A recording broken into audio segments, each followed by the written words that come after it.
সুপ্রিয় শিক্ষার্থীরা, আশা করি তোমরা ভালো আছো। আজকে আমরা আমাদের ব্যবস্থাপনা দ্বিতীয় পত্রের ক্লাস শুরু করতে যাচ্ছি।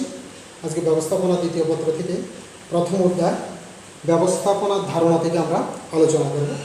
ব্যবস্থাপনা ধারণার আজকে যে প্রশ্নটি আমরা আলোচনা করব সেই প্রশ্নটি হচ্ছে ব্যবস্থাপনার প্রকৃতি বা বৈশিষ্ট্য বর্ণনা করা।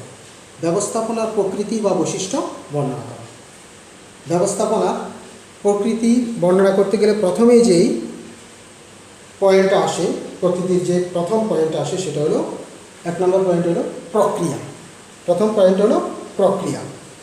প্রক্রিয়া হলো কোনো কাজের ধারাবাহিক আবর্তনকে বোঝায়। প্রক্রিয়া বলতে কোনো কাজের ধারাবাহিক আবর্তনকে বোঝায়। কোনো কাজ যে একটার পর একটা কাজ ধারাবাহিকভাবে বা চক্রাকারে বা পর্যায়ক্রমে যে কাজগুলো সম্পন্ন হয় সেটাকে বলা হয় প্রক্রিয়া। ব্যবস্থাপনাও তদ্রূপ। ব্যবস্থাপনা পরিকল্পনার মাধ্যমে শুরু হয়ে নিয়ন্ত্রণের মাধ্যমে শেষ হয় এবং এটা ধাপে ধাপে শেষ হয়। একটার পর একটা এই কার্যক্রম চলতে থাকে এবং পরিকল্পনা থেকে শুরু করে পরিকল্পনা, সংগঠন, নির্দেশনা ইত্যাদি কাজগুলো ধাপে ধাপে শেষ হয়ে নিয়ন্ত্রণের মাধ্যমে শেষ হয়। এবং এখানে যেই কাজগুলো আছে এগুলো কোনোটা একটা আগে একটা পরে করার কখনো কোনো সুযোগ নেই, পর্যায়ক্রমে শেষ করতে হবে। যেমন আমি পরিকল্পনার আগে নিয়ন্ত্রণ করে ফেলতে পারবো না। আমি পরিকল্পনা যেভাবে করব ঠিক সেই অনুযায়ী আমাকে সেটাকে লক্ষ্য রেখে আমাকে নিয়ন্ত্রণ কার্যটা সম্পন্ন করতে হবে। তাহলে আমাকে আগে পরিকল্পনা ঠিক করতে হবে, সেই অনুযায়ী আমাকে নিয়ন্ত্রণ করতে হবে। আমি আগে নিয়ন্ত্রণ করে ফেলবো, পরে পরিকল্পনা করব, এটা কখনো সম্ভব নয়। এই জন্য এই কাজগুলো ধারাবাহিকভাবে পর্যায়ক্রমে শেষ হয় বলে এই ব্যবস্থাপনাও একটি প্রক্রিয়া।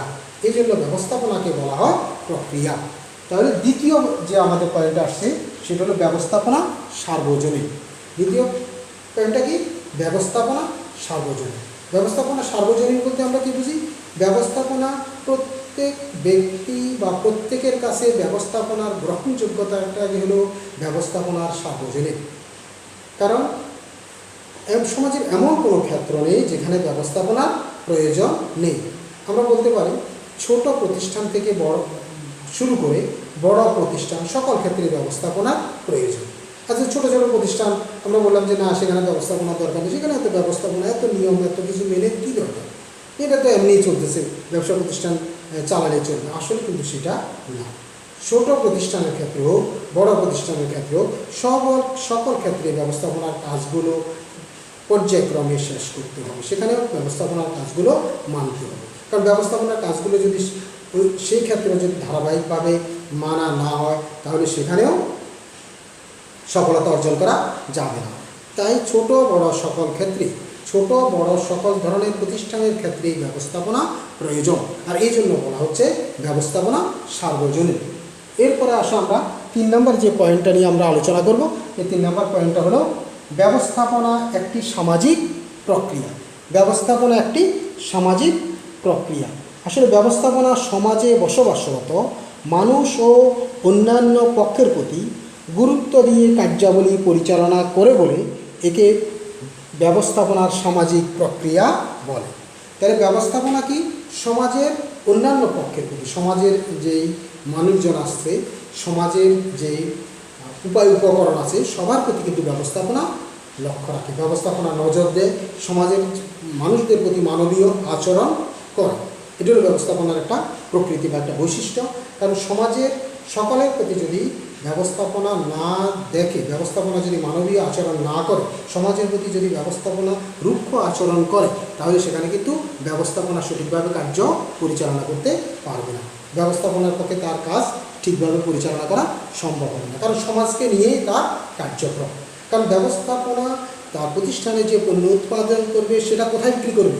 সমাজের মানুষের কাছে সেটা বিক্রি করতে হবে। আবার ব্যবস্থাপনা তার যে কর্মী বাহিনী আনবে, তার যে কর্মী বাহিনী দিয়ে তার প্রতিষ্ঠান পরিচালনা করবে, সে কর্মী বাহিনী কোথায় থেকে আনবে?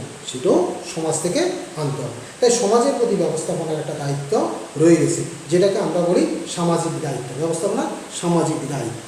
তাহলে এই জন্যই এই সামাজিক দায়িত্ব পালন করতে গিয়ে ব্যবস্থাপনা একটি সামাজিক প্রক্রিয়া হিসাবে গণ্য হয়েছে এবং আমরা বলতে পারি ব্যবস্থাপনা একটি সামাজিক প্রক্রিয়া। তারপর আসো আমরা এর পরবর্তী যেই পয়েন্টটা নিয়ে আলোচনা করব সেটা হলো কর্মকৌশলতা। কর্মকৌশলতাটা কি? একটি নির্দিষ্ট কাজ কিভাবে করতে হবে সেই সংক্রান্ত বিশেষ ও স্বতন্ত্র ধারণাকে কর্মকৌশলতা বলে।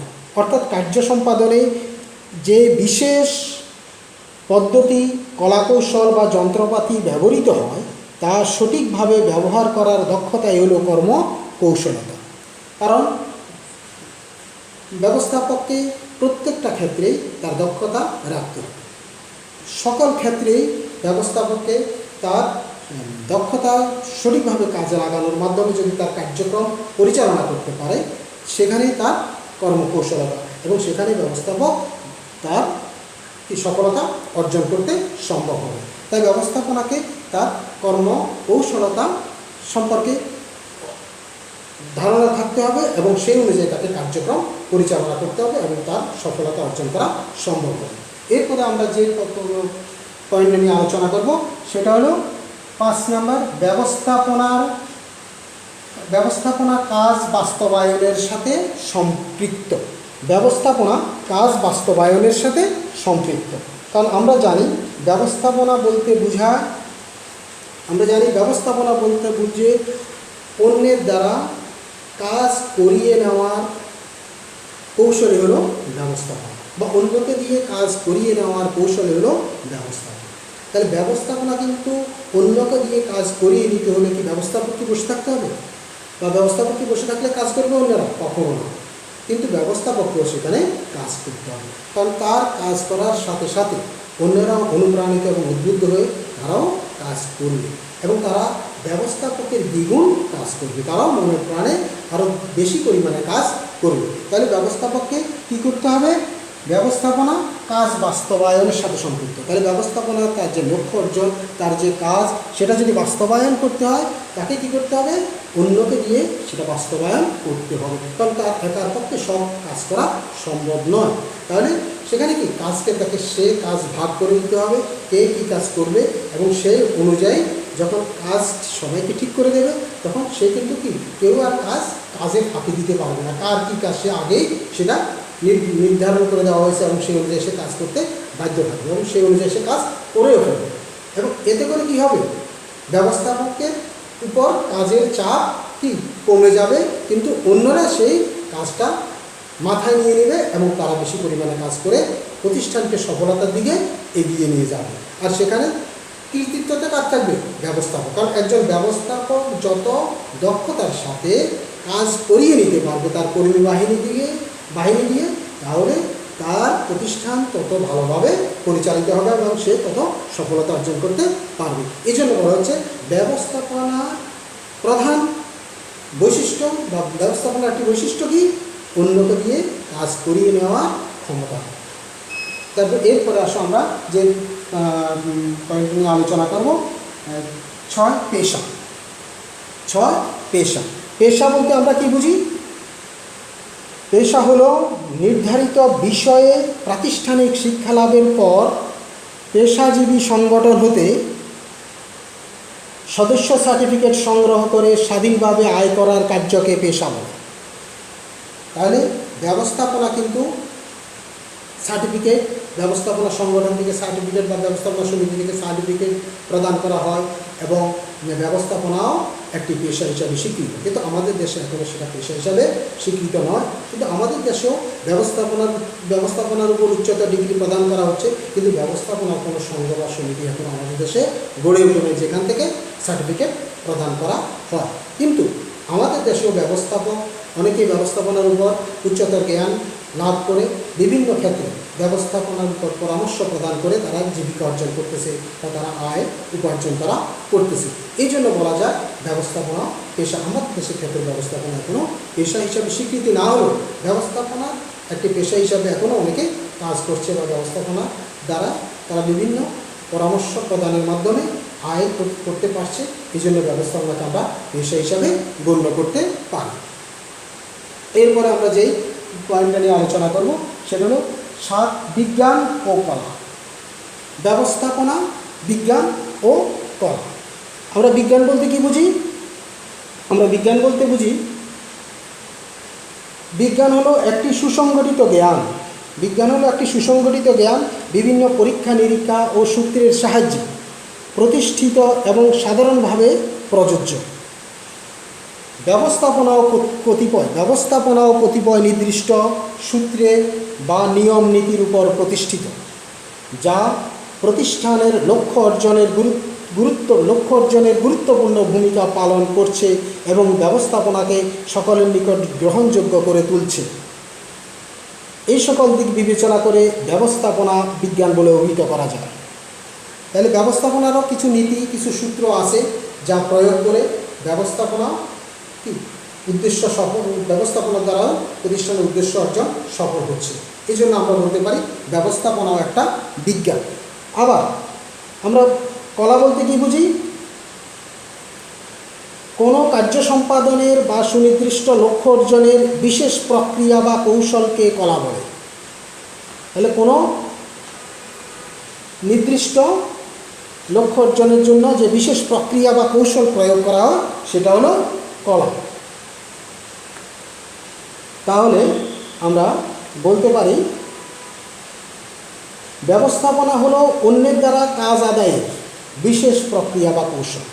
ব্যবস্থাপনা একটা কৌশল, ব্যবস্থাপনা একটা কৌশলের মাধ্যমে প্রয়োগ করে অন্যের দ্বারা কিন্তু কাজ আদায় করে নেওয়াটাই হলো ব্যবস্থাপনা বৈশিষ্ট্য।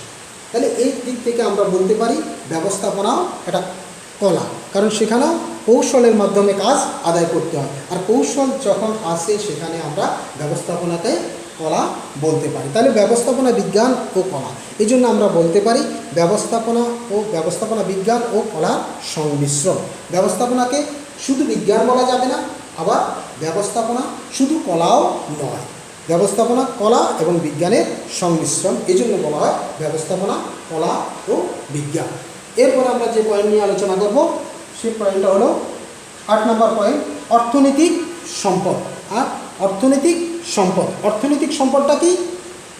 অর্থনৈতিক সম্পদ হলো উৎপাদনের কাজে লাগে এবং যার আর্থিক মূল্য রয়েছে তাকে অর্থনৈতিক সম্পদ বলে। তাহলে ব্যবস্থাপনাটা কীভাবে উৎপাদনের কাজে লাগে এবং কীভাবে এর অর্থনৈতিক মূল্য রয়েছে?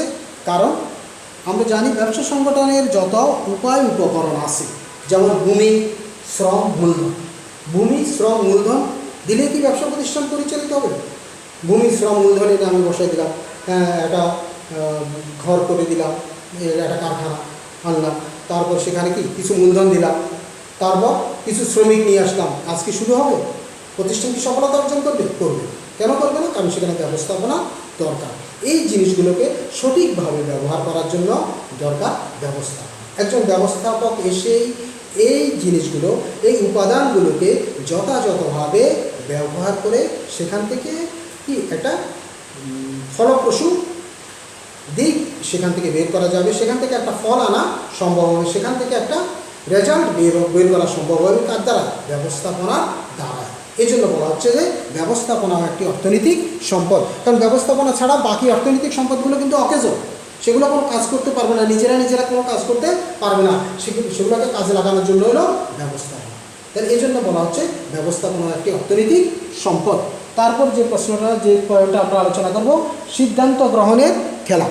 ব্যবস্থাপনা হলো কি? সিদ্ধান্ত গ্রহণের খেলা। কেন? ব্যবস্থাপনার পরিভাষা সিদ্ধান্ত হলো কোনো সুনির্দিষ্ট সমস্যা সমাধানের সহিত সমস্যা সমাধানের সঠিক ও সর্বোত্তম কর্মপন্থা নির্ধারণ করা। তাহলে সিদ্ধান্তটা কি? সিদ্ধান্ত বলতে আমরা বুঝবো ব্যবস্থাপনার পরিভাষা সিদ্ধান্ত হলো সুনির্দিষ্ট সমস্যা সমাধানের সঠিক ও সর্বোত্তম কর্মপন্থা নির্ধারণ করা। এই সিদ্ধান্ত গ্রহণের উপরেই কিন্তু ব্যবস্থাপনার সব কিছু নির্ভর করে। কারণ আমরা জানি যে ব্যবস্থাপকের সিদ্ধান্ত গ্রহণ যত সঠিক হবে সেই প্রতিষ্ঠানে সফলতা অর্জন করাও তত সহজ হবে। তাহলে এখন আমরা আসি সিদ্ধান্ত গ্রহণ কি? সিদ্ধান্ত গ্রহণ করতে হলে কী করতে হবে? অতীতের অভিজ্ঞতা, বর্তমান অবস্থাকে নিরূপণ করে ভবিষ্যতের জন্য একটা সিদ্ধান্ত গ্রহণ করতে হবে। এবং সিদ্ধান্ত গ্রহণ করার জন্য কিন্তু অনেকগুলো কী থাকবে, অনেকগুলো পথ থাকবে। সিদ্ধান্ত গ্রহণের বিভিন্ন রকম সিদ্ধান্ত থাকবে, অনেক রকম সিদ্ধান্ত আমরা নিতে পারি। সেখান থেকে সর্বোত্তম সিদ্ধান্তটা নিতে হবে, যেই সিদ্ধান্তটা নিলে প্রতিষ্ঠান লাভবান হবে, প্রতিষ্ঠান ফলপ্রসূতা অর্জন করতে পারবে। তাহলে এই সঠিক সিদ্ধান্ত নেওয়াটা কিন্তু একটা কৌশল। এই জন্য বলা হচ্ছে যে ব্যবস্থাপনা সিদ্ধান্ত গ্রহণের খেলা। তারপর আসো আমরা কি চলমান প্রক্রিয়া। ব্যবস্থাপনা হলো কি একটি চলমান প্রক্রিয়া। ব্যবস্থাপনা যে আজকে আমরা করলাম কালকে বন্ধ করে দিলাম না, ব্যবস্থাপনা তো চলতে থাকবে, ব্যবস্থাপনা বন্ধ নয়। ব্যবস্থাপনা পরিকল্পনা থেকে শুরু করে নিয়ন্ত্রণ পর্যন্ত গিয়ে, পর্যায়ক্রমে নিয়ন্ত্রণ পর্যন্ত গিয়ে কিন্তু বসে থাকবে না যে নিয়ন্ত্রণ করে পেলাম শেষ, বা ব্যবস্থাপনা পরিকল্পনা করলাম শেষ না। ব্যবস্থা পরিকল্পনা, সংগঠন, কর্মী সংস্থান, নির্দেশনা, প্রেষণা, নিয়ন্ত্রণ, এভাবে প্রত্যেকটা কাজ ধাপে ধাপে শেষ করতে, এবং সেটা কিন্তু শেষ হয়ে আবার শেষ না, আবার পরিকল্পনা থেকে শুরু হবে, এভাবে চলবে। এবং কারণ ব্যবসা প্রতিষ্ঠান যতদিন পরিচালিত হবে, ব্যবসা প্রতিষ্ঠান যতদিন টিকে থাকবে, ততদিন ব্যবস্থাপনাও তার কার্যগুলো পরিচালিত হবে, ততদিন ব্যবস্থাপনা থাকবে, ব্যবস্থাপনা কার্যও থাকবে। কখনো ব্যবস্থাপনা কার্য বন্ধ হয়ে যাবে না, কারণ প্রতিষ্ঠান চালু থাকলে ব্যবস্থাপনা কার্য চালু থাকবে। এই জন্য বলা হচ্ছে ব্যবস্থাপনা একটি চলমান প্রক্রিয়া, এটা থেমে থাকার কোনো জিনিস না, এটা চলতেই থাকবে। তাহলে এই ছিল আমাদের আজকের ব্যবস্থাপনা প্রকৃতির বৈশিষ্ট্যগুলো। এই বৈশিষ্ট্যগুলো তোমরা ভালো করে দেখে নিবা, কারণ এই বৈশিষ্ট্যগুলো থেকে তোমাদের জ্ঞানমূলক, তোমাদের নৈর্ব্যক্তিক, তোমাদের উচ্চতর দক্ষতা, তোমাদের প্রয়োগ, সকল ধরনের প্রশ্নে এগুলোর উত্তরগুলো থাকবে। এই জন্য তোমাদেরকে প্রত্যেকটা পয়েন্ট ভালোভাবে দেখে নিতে হবে। তাহলে আজকের মতো এখানে আমরা বিদায় নিচ্ছি। সবাই ভালো থেকো, সবাইকে শুভেচ্ছা, ধন্যবাদ।